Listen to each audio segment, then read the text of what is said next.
स्थेत्यक्तराज्यो व्यचरदनुबलं पद्मबुद्भ्यां प्रियाया पाणिस्पर्शाक्षमाभ्यां नृजितवकरुजो यो हरेन्द्रानुजाभ्याम्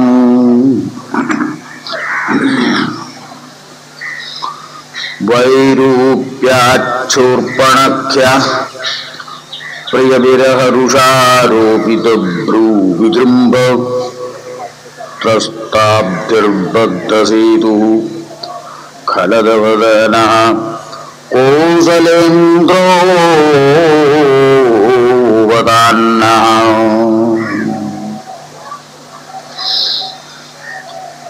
विश्वामित्राद्वरेण मारीचाद्यानि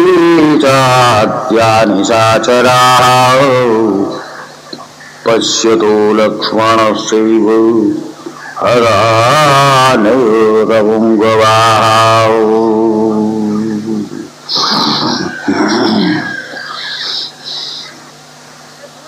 मर्यादा की रक्षा के लिए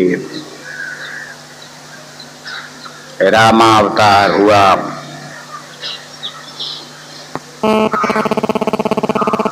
भगवान रामचंद्र की लीलाओं का वर्णन भगवान शंकर ने 1 करोड़ श्लोकों में किया था, जिनमें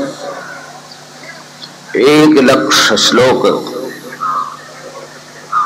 बांट कर देवर्षियों को, ऋषियों को और मनुष्यों को दिया था। 33,000 श्लोक देवताओं को और ऋषियों को और मनुष्यों को दिया। 33,333 एक श्लोक बच गया था। एक श्लोक में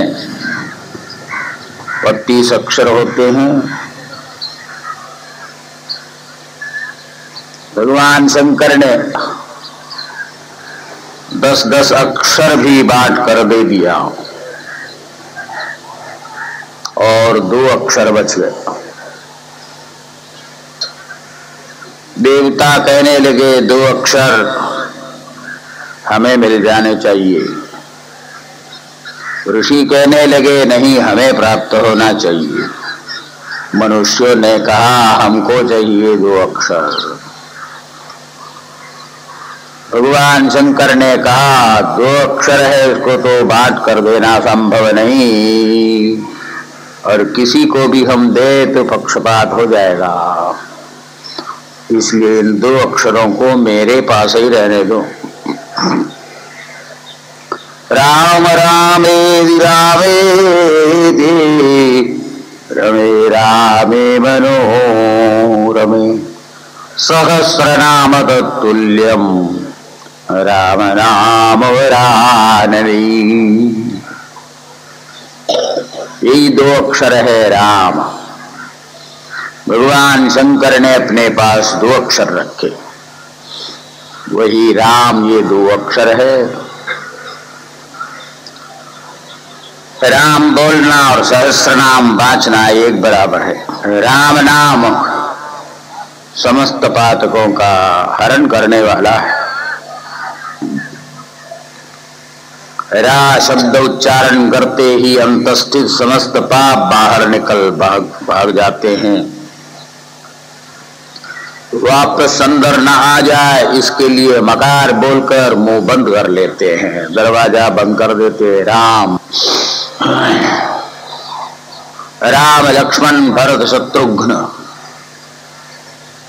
ऐसे 4 पुत्र हो गए राजा दशरथ के। साक्षात परब्रह्म परमात्मा होने पर भी मनुष्य शरीर धारण करता है तो उस समय में मनुष्य लीला के अनुसार ही सब व्यवहार करना पड़ता है। इसीलिए भगवान रामचंद्र ने सर्वप्रथम गुरु सेवा को अपना लिया था। वशिष्ठ जी की सेवा करते हुए उन्होंने विद्या अध्ययन कर लिया था। सर्वज्ञ होने पर भी सबको शिक्षा देने के लिए भगवान रामचंद्र गुरुकुल में वास करते हैं और गुरु से उपदेश प्राप्त करते हैं। चारों बालकों ने विद्या अध्ययन कर लिया था। विशिष्ट रूप से भगवान रामचंद्र ने संपूर्ण विद्याओं को ग्रहण वशिष्ठ जी से कर लिया था। एक बार रामचंद्र जी को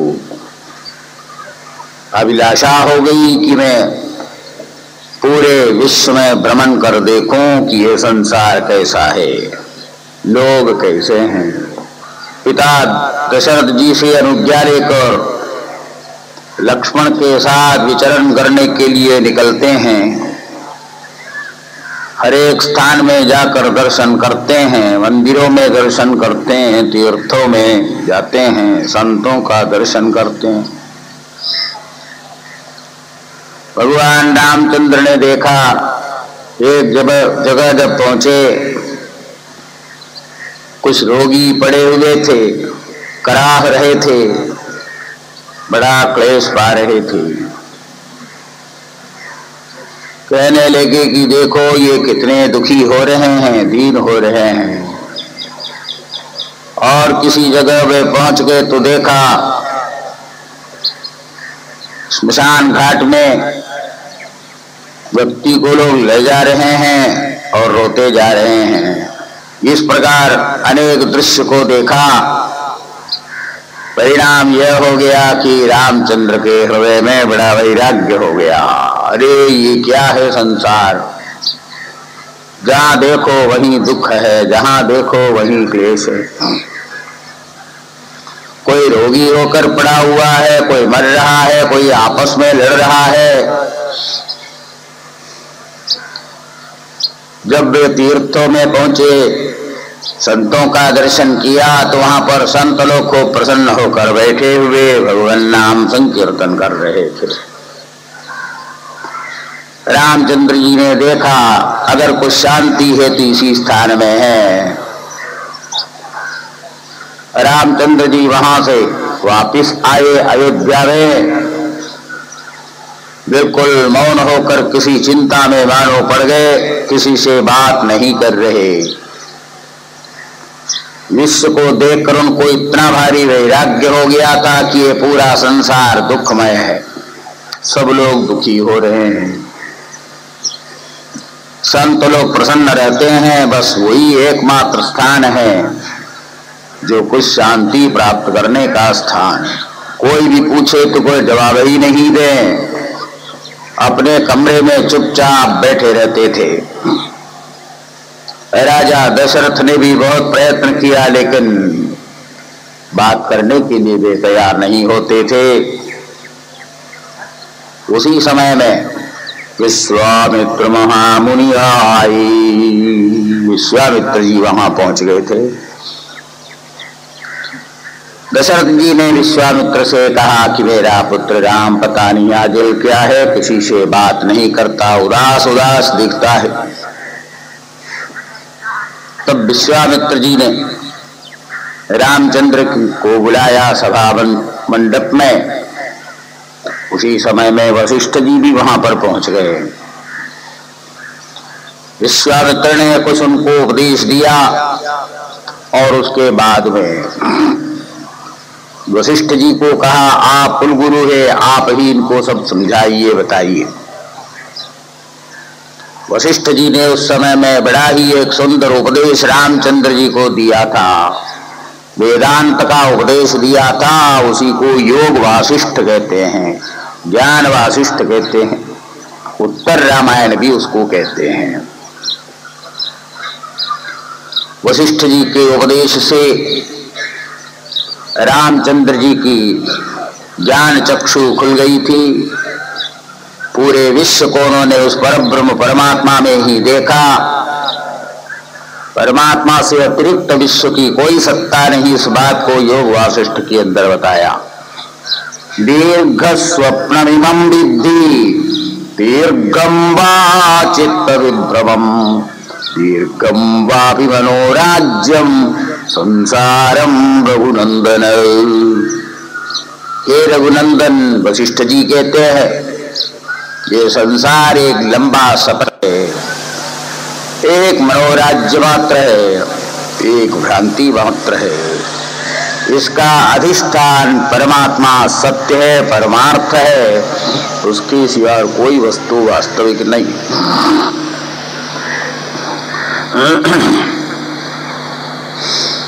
विश्वामित्र जी वहां पर आए थे इसलिए कि उन्होंने एक यज्ञ का आयोजन किया था। महर्षि विश्वामित्र गायत्री के दृष्टा थे,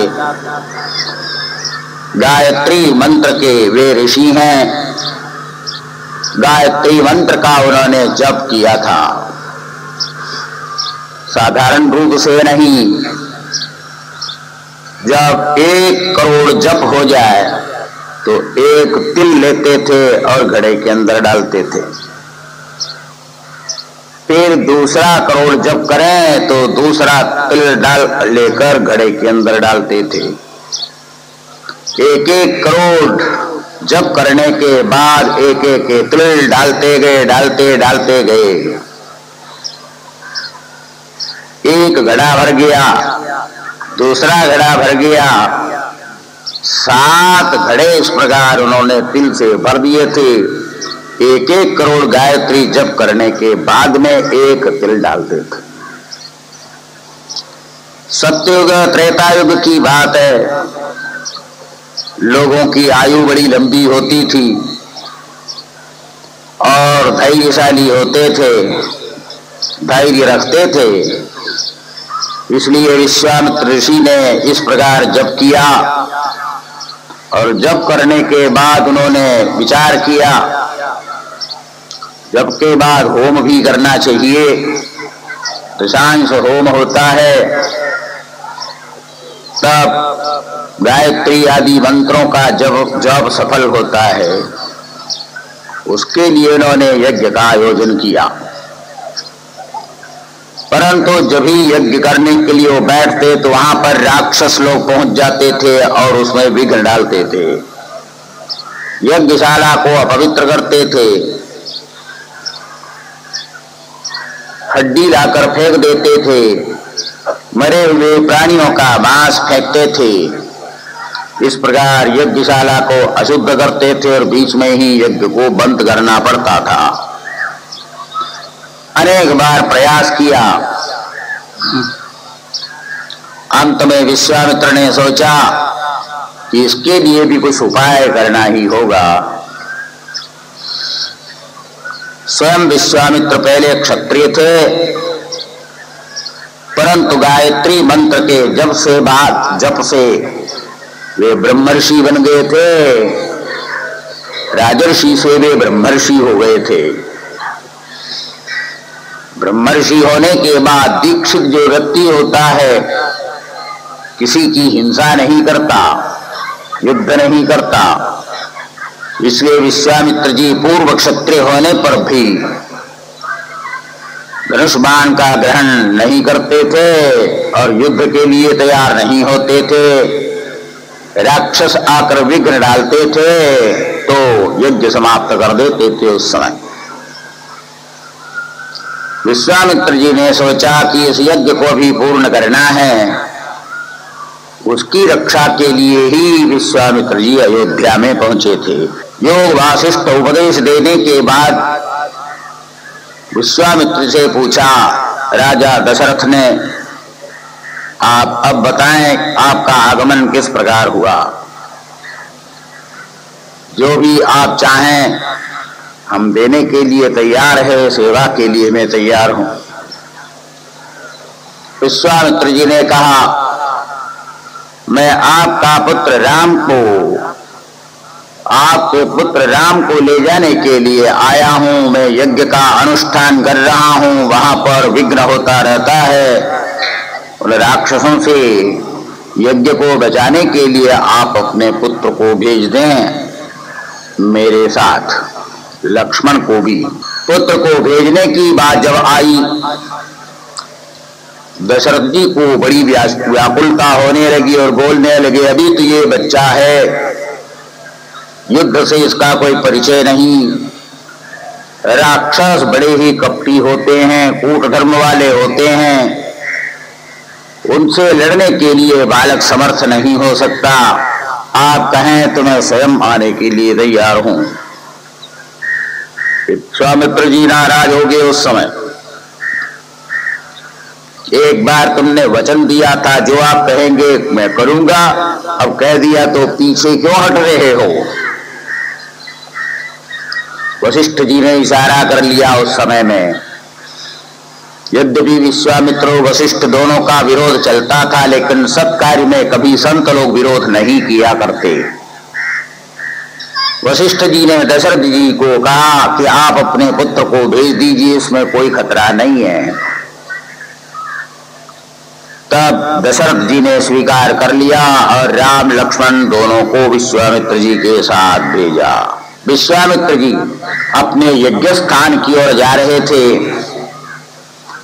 रास्ते में ही एक स्थान ऐसा आया जहां पहुंचते ही ऊपर से पत्थर आ रहे थे, गिर रहे थे, कोई पत्थर फेंक रहा था। भगवान राम ने पूछा विश्वामित्र को, ये कौन पत्थर फेंक रहा है? यहाँ पर वृक्षों को तोड़ तोड़ कर कौन फेंक रहा है? विश्वामित्र जी ने कहा कि यहाँ पर एक राक्षसी रहती है, उसका नाम ताटका है। भगवान रामचंद्र ने पूछा कि कहां पर है वो ताटका? विश्वामित्र जी ने कहा, अदृश्य होकर लोगों पर पत्थर फेंकती है, वृक्षों को फेंकती है। भगवान राम ने कहा, तुम्हें क्या उसका वध करूं? आदेश दे दिया विश्वामित्र जी ने, करो उसका वध। अदृश्य होने पर भी रामचंद्र जी ने ऐसा बाण मारा कि सीधे आकर ताटका के वक्षस्थल पर लग गया और उसकी मृत्यु वहीं पर हो गई। वहां से यज्ञ स्थान में वे पहुंच गए। विश्वामित्राद्वरेयेन मारीचाद्या निशाचराः पश्यतो लक्ष्मणस्य वहता नैर्रघुंगवाः। यज्ञ प्रारंभ हो गया। बड़ी प्रसन्नता के साथ विश्वामित्र जी आहुति देते जा रहे थे, ऋत्विक लोग भी आहुति देते जा रहे थे। बार बार दरवाजे की ओर देखते जा रहे थे, गेट की ओर, क्योंकि वहां पर द्वारपाल के रूप में राम और लक्ष्मण दोनों खड़े थे। ऋत्विकों को आश्चर्य हो रहा था कि बार बार उधर क्यों देख रहे हैं। वहां पर ऐसे वीर खड़े हैं कि कोई राक्षस अंदर प्रवेश कर ही नहीं सकता, क्यों डर हो रहा है? विश्वामित्र जी को डर नहीं हो रहा था। विश्वामित्र जी बार बार इसलिए देख रहे थे, यज्ञो वै विष्णु, वेद मंत्रों के अंदर बतलाया है कि यज्ञ साक्षात विष्णु का ही रूप है। तो जिसके निमित्त यज्ञ किया जा रहा था वो विष्णु आज तो दरवाजे पर खड़े हैं, द्वार पर खड़े हैं। बार बार वहां देखते थे और आहुति देते जा रहे थे। इसका मतलब साक्षात भगवान को आहुति समर्पित करते जा रहे थे। भला दूसरे ऋत्विक कैसे इस रहस्य को समझ सकते थे? यज्ञ जहां प्रारंभ हो गया वहां पर राक्षस भी पहुंच गए विघ्न डालने के लिए। वही पहले वाला काम करना उन्होंने शुरू कर दिया। यज्ञशाला को अपवित्र करने का प्रयास होने लगा। भगवान श्री कृष्ण, भगवान रामचंद्र ने उस समय में उन असुरों का वध करने के लिए अपना बाण छोड़ दिया। उनमें सबसे बड़ा भारी राक्षस तो मारीच ही था। जो रावण का मामा था। मारीच ने देखा राम का बाण मेरी ओर आ रहा है और मुझे ये मार डालेगा। बचने के लिए वह वहां से भागने लगा, लेकिन जहां भी भागे वहीं पर पीछे बाण उसको दिखाई दिया। जंगलों में गया, पर्वतों में गया, गुफाओं में गया, लेकिन कहीं भी वो जाता है तो पीछे पीछे बाण मारने के लिए आ रहा है। अंत में भयभीत होकर भगवान राम के चरणों में आकर पड़ गया, मुझे अभयदान दो, मुझे मत मारो। रामचंद्र जी ने अनुग्रह किया था। बहुत सारे राक्षस मारे गए थे, लेकिन मारीच को अभयदान दे दिया। जो शरण में आने वाले थे उनके प्रति भगवान रामचंद्र कभी भी कठोर बर्ताव नहीं करते थे, उनके ऊपर भी दया करते थे, भले ही वे राक्षस क्यों न हो।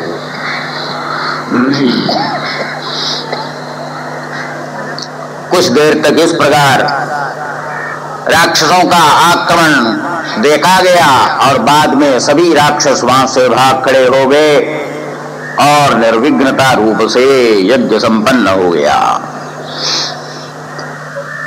जिस रोज यज्ञ पूर्ण हो गया, एक आमंत्रण पत्रिका वहां पर पहुंची। विश्वामित्र जी को आमंत्रण पत्रिका दी गई। विश्वामित्र ने देखा तो उसके अंदर लिखा हुआ था, मिथिला के में सीता का स्वयंवर होने वाला है, उसके लिए बड़े बड़े राजाओं को, राजकुमारों को आमंत्रण दिया है। विश्वामित्र जी ने राम और लक्ष्मण को कहा कि मिथिला में सीता का स्वयंवर विवाह होने जा रहा है, यदि देखने की इच्छा हो, शामिल होने की इच्छा हो तो साथ में चलो, नहीं तुम्हें आप लोगों को अयोध्या पहुंचाऊं। राम और लक्ष्मण ने कहा, जैसे आपकी इच्छा, आपके अनुसार हम चलेंगे। विश्वामित्र जी के साथ राम और लक्ष्मण दोनों वहां से मिथिला की ओर प्रस्थान करते हैं। रास्ते में देखा एक पत्थर पड़ा हुआ है। विश्वामित्र जी ने कहा, इस पत्थर का भी कल्याण कर लो, बहुत दिनों से यह यहाँ पर पड़ा हुआ है दुखी होकर। भगवान रामचंद्र की चरण धूलि से वह पत्थर एक स्त्री के रूप में परिणत हो जाता है और भगवान की वह स्तुति करने लगती है। भगवान ने पूछा कि ये कौन है? विश्वामित्र जी ने परिचय दे दिया, ये तो गौतम की पत्नी अहल्या। पत्थर होने के लिए श्राप गौतम जी ने इसको दिया था, आपकी चरण रज से पवित्र हो गई, अब ये अपने पति के पास पहुंच जाएगी। अहल्या आदि का इस प्रकार उद्धार करते हुए विश्वामित्र के साथ भगवान रामचंद्र मिथिला में पहुंचे। राजा जनक ने उनका बड़ा सत्कार किया। ठहरने के लिए बगीचे में स्थान बनाया हुआ था, वहां पर सब ठहर गए।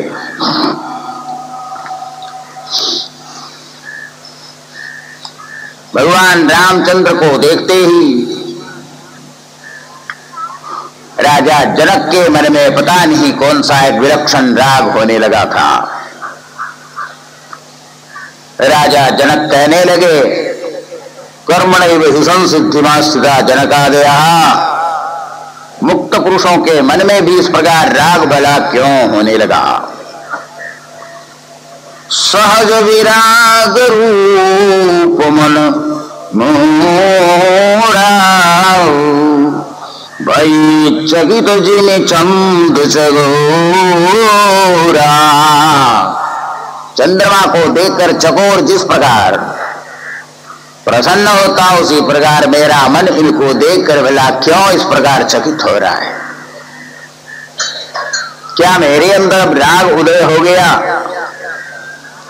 राग की बात नहीं थी, क्योंकि रामचंद्र साक्षात परब्रह्म परमात्मा थे। तत्वज्ञानी भी उस परमात्मा से प्रीति करते हैं, तो स्वतः स्वयमेव राजा जनक के मन में राम के प्रति प्रीति हो गई थी। शर्त सीता के स्वयंवर में यही थी। भगवान शंकर का एक वहां धनुष है, उस धनुष के ऊपर जो बाण चढ़ाए उसी का सीता के साथ पाणिग्रह हो सकता था।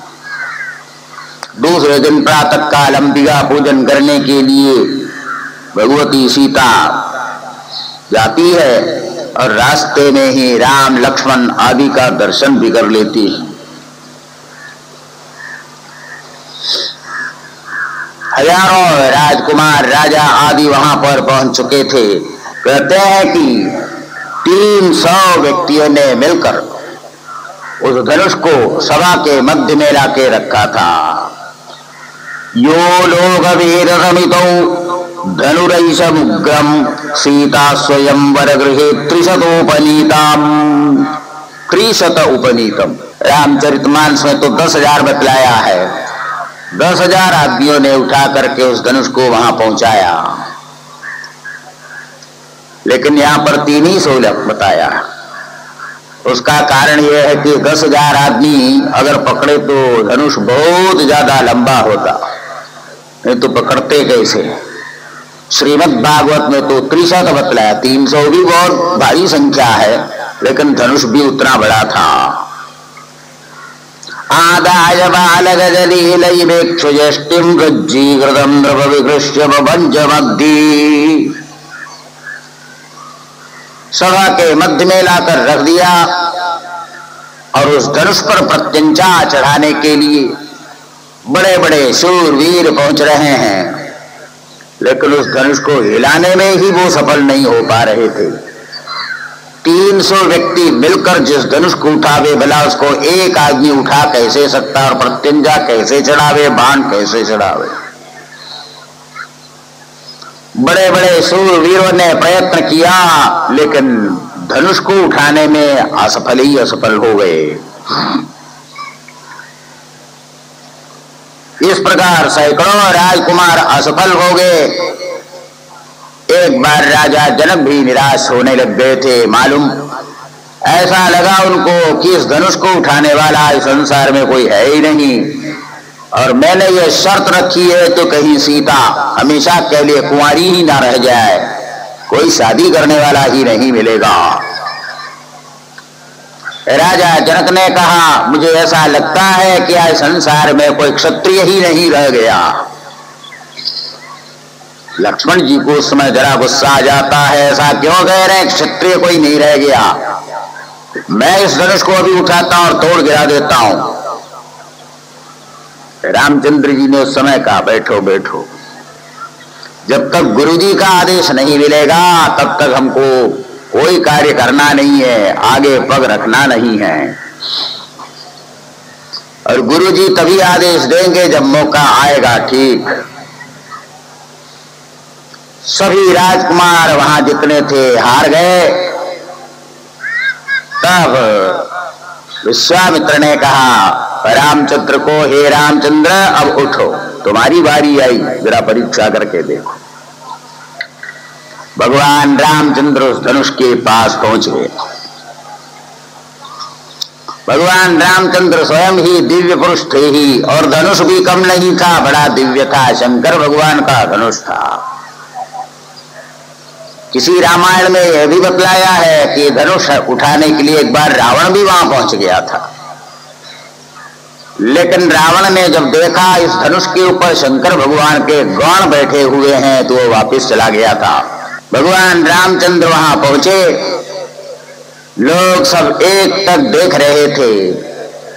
इतने राजा विफल हो गए तो क्या ये बालक इस धनुष को उठाएगा? देखने में बड़ा ही कोमल सुंदर शरीर, कठोर शरीर चाहिए इसको उठाने के लिए। हाथ यदि कठोर हो, सशक्त हो, तभी तो उठा सकेगा। देख रहे थे। इसी बीच में भगवान रामचंद्र ने वहीं से गुरु जी को प्रणाम कर लिया और बाएं हाथ से धड़ाम से धनुष आया, प्रत्यंजा चढ़ाया और प्रत्यंजा को ज्यों खींच लिया, धनुष 2 टुकड़े होकर नीचे गिर गए। बोलिए रामचंद्र भगवान की जय। सब लोग जय जयकार बोलना शुरू कर दिया। जितने भी राजा राजकुमार वहां बैठे थे सबके सब एक बार थर थर कांपने लग गए। इतनी भयंकर उसकी आवाज थी, मानो कि मेघ गर्जन हो रहा हो। ऊपर से सीता देख रही थी, मेघ गर्जन सुनने से मयूर जिस प्रकार प्रसन्न हो उसी प्रकार वो प्रसन्न हो रही थी। वरमाला डालने का समय आ चुका था। सीता जी के हाथ में वरमाला है, लेकर वह सभा के मध्य में पहुंच गई भगवान रामचंद्र के पास। लेकिन वरमाला भी डाले कैसे? रामचंद्र जी कुछ उम्र से अधिक थे, ज्यादा ऊंचा, और सीता जी है ना कुछ छोटी थी, तो किस प्रकार वो वरमाला डाले? छलांग मार करके डालना ये तो सभा के मध्य में अच्छा नहीं। अब रामचंद्र जी अपनी गर्दन झुकावे तो आराम से माला डाल सकती थी, लेकिन रामचंद्र भला क्षत्रियों में प्रवर होने के कारण अपना सिर क्यों झुकाते किसी के सामने? तो रामचंद्र जी उस समय में अपनी लीला करते हुए अकड़ कर खड़े हैं और सीता जी हार लेकर वो भी खड़ी है। विश्वामित्र जी ने सोचा ये तो मामला गड़बड़ हो रहा है। स्वयं विश्वामित्र जी वहां पहुंच गए।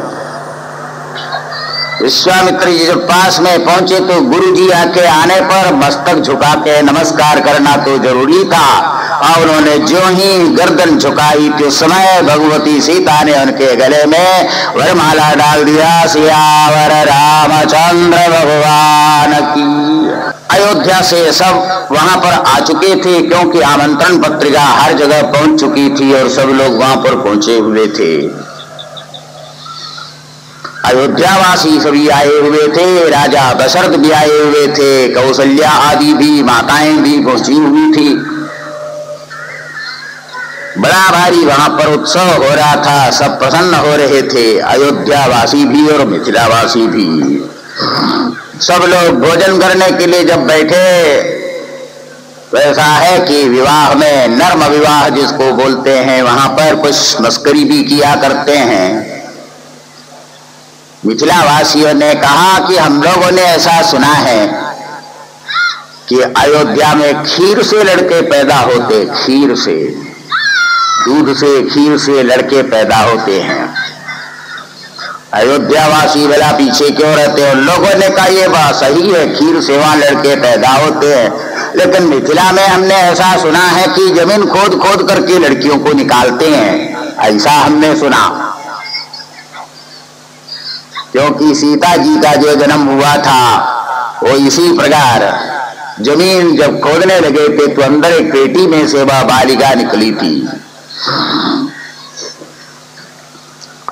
सभी प्रसन्नता पूर्वक भोजनादि किया और उसके बाद में वहां से अयोध्या के लिए प्रस्थान कर रहे हैं। जित्वानुरूप गुणशील वयोंग रूपां सीताभिधां श्रियमुदस्य विलब्धमानां मार्गे व्रजं भृगुवतिर्विनयत् प्ररूढं दर्पं मयि कृतय यस्त्रिराजबीजाम्। अयोध्या के लिए जब सब चलने लगे तो उसी समय में रास्ते में परशुराम जी पहुंच गए। रामचरितमानस में तो उसी जगह बतलाते हैं जहां पर विवाह हुआ था। श्रीमद् भागवत के अनुसार जब वहां से वे अयोध्या के लिए प्रस्थान करते हैं तो मार्ग में परशुराम जी पहुंचते हैं। परशुराम जी ने बड़े क्रोध से कहा, हमने सुना है तुमने एक धनुष को तोड़ दिया है, लेकिन याद रखो मैं क्षत्रियों का अंतक हूं। 21 बार पृथ्वी पर घूम घूम करके मैंने क्षत्रियों का वध किया है। अगर तुम्हारे अंदर वीरता हो ये लो धनुष और इसके ऊपर तुम बाण चढ़ाओ। नहीं चढ़ा सकते हो, अब तुम्हारा वध मैं कर डालूंगा। परशुराम जी ने कहा।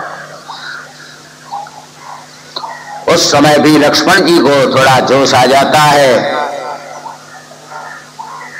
कुछ कठोर शब्द जब बोलने लगते हैं तो भगवान राम उनको समझा देते हैं, अब चुप रहो, गुरु जी की आज्ञा के बिना कुछ नहीं करना।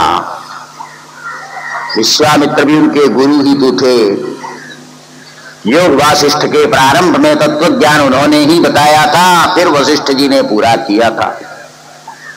मार्ग में उन्होंने संपूर्ण धनुर्वेद विद्या का उपदेश किया था विश्वामित्र जी ने, क्योंकि धनुर्वेद के आचार्य स्वयं विश्वामित्र थे। गुरु जी की आज्ञा के बिना कुछ नहीं करना। बड़े गर्व के साथ परशुराम जी ने इस प्रकार कहा। विश्वामित्र जी ने राम जी को इशारा किया, जरा धनुष के ऊपर बाण चढ़ा लो। पहले रामचंद्र ने परशुराम को प्रणाम किया, कहा कि आप महान है, ब्राह्मण हैं, उम्र से भी मुझसे बहुत बड़े हैं, आपको हम प्रणाम करते, आपके आदेश के अनुसार मैं सिर्फ धनुष के ऊपर बाण चढ़ाऊंगा, आपका आदेश पालन करूंगा। हाथ में धनुष ले लिया, प्रत्यंजा चढ़ाकर बाण उसके ऊपर चढ़ाया और खींचा। परशुराम ने कहा, हाँ देख लिया, तुम महान हो, संशय नहीं, वीर हो, मान लिया मैंने, और यह भी स्वीकार मैं करता हूं, परशुराम अवतार के बाद में जो होने वाला श्री राम अवतार वो हो गया। भगवान रामचंद्र ने कहा, यह तो ठीक है, लेकिन धनुष के ऊपर बाण चढ़ाया, इसे छोड़ू मैं कहा, ये तो बताइए। राम का बाण वृथा जाता नहीं, धनुष पर बाण चढ़ गया है, आप बताइए किस स्थान पर मैं छोड़ूं। जहां पर भी ये बाण गिरेगा वहीं सर्वनाश हो जाएगा।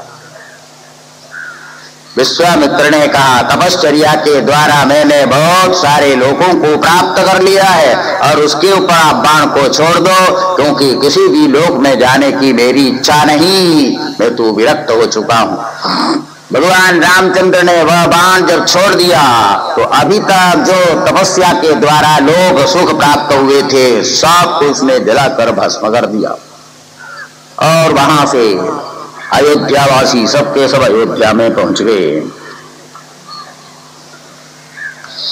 मार्गे व्रजन भगवतेर्विनय प्ररूढ़ं दर्पं महीम हृदय स्थिर राजवीयां यत्सत्यभाष परिदीत पितुर्निदेशं स्त्रैणस्य चापि शिरसा जगृहे सभार्यां राज्यं श्रियं प्रणयिनः सुहृदो निवासं त्यक्त्वा यौवनमसूरिव मुक्तसंगः। राजा दशरथ को पुत्र हुआ था जब वे काफी उम्र के हो गए थे। रामचंद्र की वीरता सब जगह पर जग में प्रसिद्ध हो गई थी। दशरथ जी ने सोचा, मेरी उम्र अभी काफी हो गई है। दर्पण के सामने एक बार वे जब खड़े हुए थे तब उन्होंने देखा कि ये बाल भी सफेद हो रहे हैं, बाल सफेद हो रहे हैं। सफेद बाल को जो ही देखा उनको और वैराग्य हो गया। कृतान्तस्य दूतीगरा कर्णमूले समागत्य वक्ति लोका शृणुध्वम् परस्त्री परद्रव्य रागम त्यजध्वम् भजध्वम् ब्रह्मनाथ पादारविंदम्। पहले पहले बाल सफेद कान के पास में ही होता है, वो कृतांत की दूती है। दूती कृतांत यमराज को बोलते। यमराज की दूती आती है जरा, जीर्णता, बुढ़ापा, सूचना दी जाती है पहले, केवल सूचना।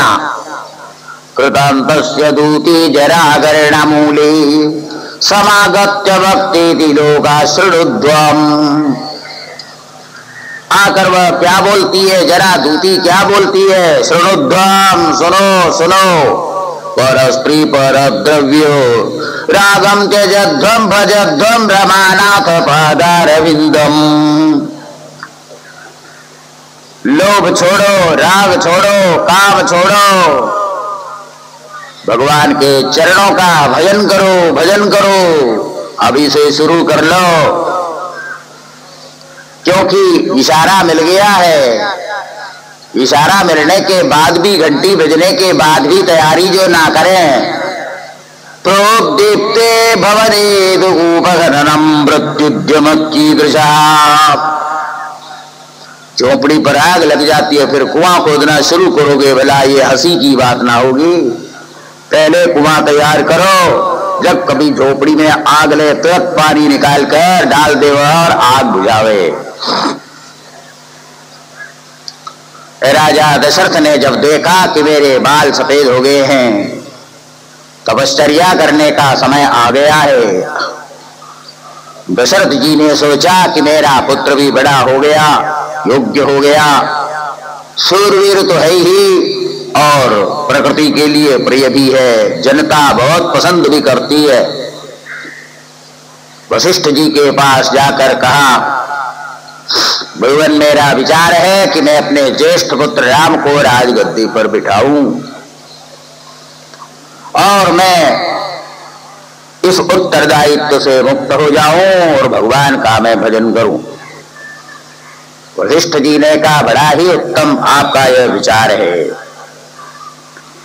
रघुवंश में इसी प्रकार राजा होते आए, अंत समय में विरक्त होकर वे भगवत भजन करने में लग जाते हैं। उत्तम आपका विचार है।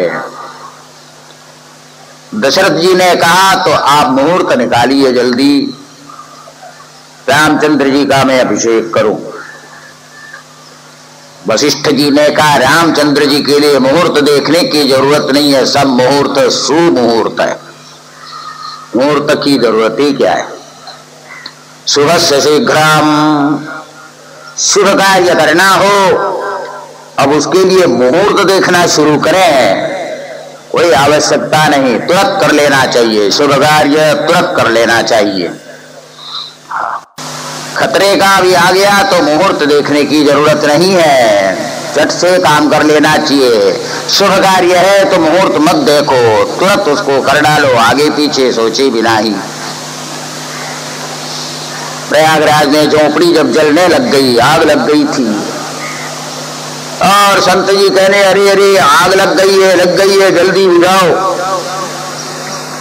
दूसरे संत कहने लगे, मेरा स्वर बराबर नहीं है इस समय में, ये जो है बाएं नाक से स्वर चल रहा है, अब जब स्वर ठीक हो जाएगा तब मैं उठूंगा तो जल्दी आग बुझ जाएगी। तेरा स्वर और भाड़ में चला गया। दूसरे महात्मा ने कहा, झोपड़ी जो है अभी 5 मिनट के अंदर पूरे पंडाल खत्म कर देवे ऐसी है। पानी उठाया और फेंक दिया और झट से बुझा दिया। अरे भाई, वहां मुहूर्त नहीं देखा जाता है, वहां स्वरानुसंधान नहीं करना। इसी प्रकार उत्तम कार्य यदि हो तो वहां पर बहुत ज्यादा मुहूर्त देखने की जरूरत नहीं है। वशिष्ठ जी ने कहा कि मुहूर्त की कोई जरूरत नहीं, सब शुभ मुहूर्त है। राम को राजा बनाना, राज्य में अभिषिक्त करना, इससे बढ़कर और सुंदर कार्य क्या होगा, इसके लिए मुहूर्त की क्या जरूरत। शायद वशिष्ठ जी को मालूम था ये विघ्न होने वाला है, इसलिए मुहूर्त न बताना ही अच्छा है, ऐसा भी शायद सोचा हो। चाहे इस समय करो चाहे बाद में करो, बात एक ही होने वाली है।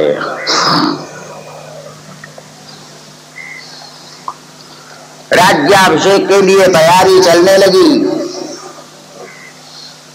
उस समय में सड़कों की सफाई होती थी, जल छिड़कने लग जाते थे, तोरण बांधने लग जाते थे दोनों ओर, ये सब कार्य हो रहा था। अब देवताओं के मन में एक शंका हो गई। भगवान से प्रार्थना देवताओं ने इसलिए की थी, रावण जैसे राक्षसों का पराक्रमण